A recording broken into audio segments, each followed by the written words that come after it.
So it turns out a lot of people are interested in the Creative and Collaborative Enterprise Masters at UCL that I did. I posted a video about it. If you want to check that out, I'll link it in the description below. But in this video, I want to kind of do a part 2 and not just tell you a bit more about the course, but also give you quick tips on applying. And these tips apply to both your personal statement and also for the interview, because the admissions process does involve an interview with the course leader. So I hope these tips help. Please do note that I graduated 2 years ago, so things might have changed. And also that I am just one person who did the course, so don't take it as more than that. It's not prescriptive. I'm just sharing what I feel helped me to get in, and also what I feel that this course wants from you, so that you can show it and communicate it effectively in your application process. So tip number 1 is show that you can put ideas into practice. So if you've had a moment where you took a cool idea and you thought of something that was great, but then you took action to actually make it happen. That is one of the most important things for this course, because as I said in my other video where I talked more about it and what it involves, it's a very practical course. So you need to show that you're not just good at thinking, but also at doing, because doing will be a big part of your assessment. So whether it's in your personal statement or during the interview, show that you are a doer, not just a talker. Tip number 2, show initiative and leadership. And this is because the course is created for those who want to create a startup and run it. So to be able to be a founder, to be able to lead a team in the future, you need to have initiative, and you also have to have leadership skills. And obviously no one expects you to be perfect at anything. You are just human. But if you've had projects, or if you've had some extracurricular things or something in your job experiences, if you have it, where you were able to show initiative, to suggest something of your own and then lead the team to implement it, and that ties in with the point number 1, that's a very important thing to show here, because you can't just be passive in what you do.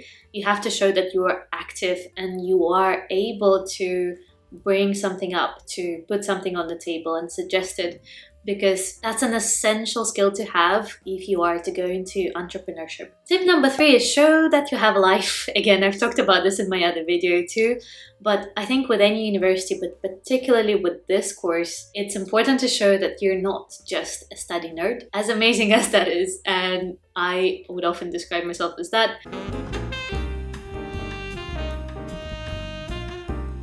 I think it's great to also show that you have diverse interests and that you're able to bring things from other fields, so that you're not just good at the thing that you studied at your undergraduate degree, for example, but you also have an interest from a completely different field that you can then use to bring an interesting perspective to something, or to collaborate with people in an original way. Personally, for me, one of the things that I mentioned a lot was my interest in dance, and how much I'm interested in not just the hobby itself and the activity itself, but also in the industry. So even though the course itself is not for performing arts industries, it's for entrepreneurship generally, I think it really values different perspectives, and when people can bring experience from all the other fields, because as you can see from the title, Creative and Collaborative, it really relies on open-mindedness, on people being different and being able to collaborate and make something bigger than the sum of its parts. So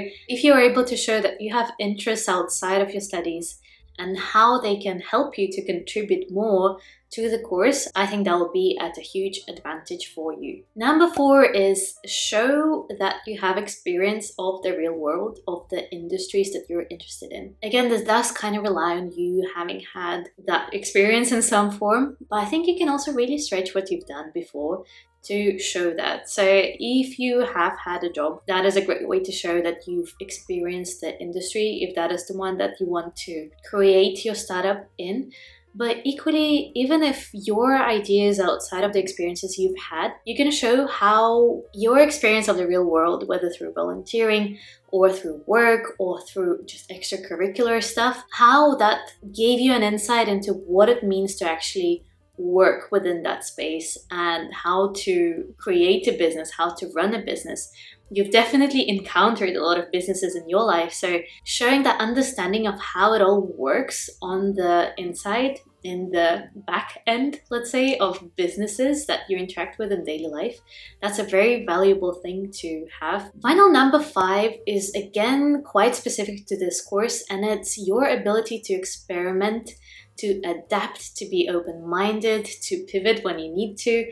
Because when it comes to creating a startup, in particular during this course, one of the techniques and one of the philosophies that is most popular at the moment is lean startup. And what that essentially boils down to is you try something out with a small thing, with an MVP, and then you get feedback and you see how it does, and then you adjust and pivot as many times as you need to reach a stage where your product or your service functions well. If you are very set in your ways, it might be hard to adapt. So what you need to show is that when you have feedback from something or from someone, you are able to take that on and then adjust. And again, there are so many ways to show that, either through the projects you've done before, through how you've improved as a person based on feedback you've been given, maybe throughout your undergraduate degree or in a job. All of those things go to show how you are able to adapt through life when you need to. And that's a super valuable skill. Within startup, you'll have a module on that as well, and also for the course more generally, just because it really relies on you being open to things, open to different perspectives, different techniques, to collaborating with other people, and you never know what other people will suggest. So the open-mindedness and the ability to adapt is key. Those are the things I wanted to cover in this. This is by no means comprehensive. Please do read the course description. Again, I'll link it, and I'll also link my video that I've done before telling you a bit more about this course and my experience on it. I hope you took something away from this. If you have any questions about this course in particular, because I know there's not much information out there because it's still so new. My year was the second year it was running, so now it's been running for about 4, but still it's super fresh. It still keeps changing. Let me know if you have questions. I'm happy to answer in the comments. I wish you all the best of luck with applying if you decide to apply, and I'll see you in the next video. Bye. If you are considering applying there, or if you're genuinely looking at master's courses at UCL and this kind of sounds like what you are thinking of, but you just don't know what this course is about, because let's face it, no one does.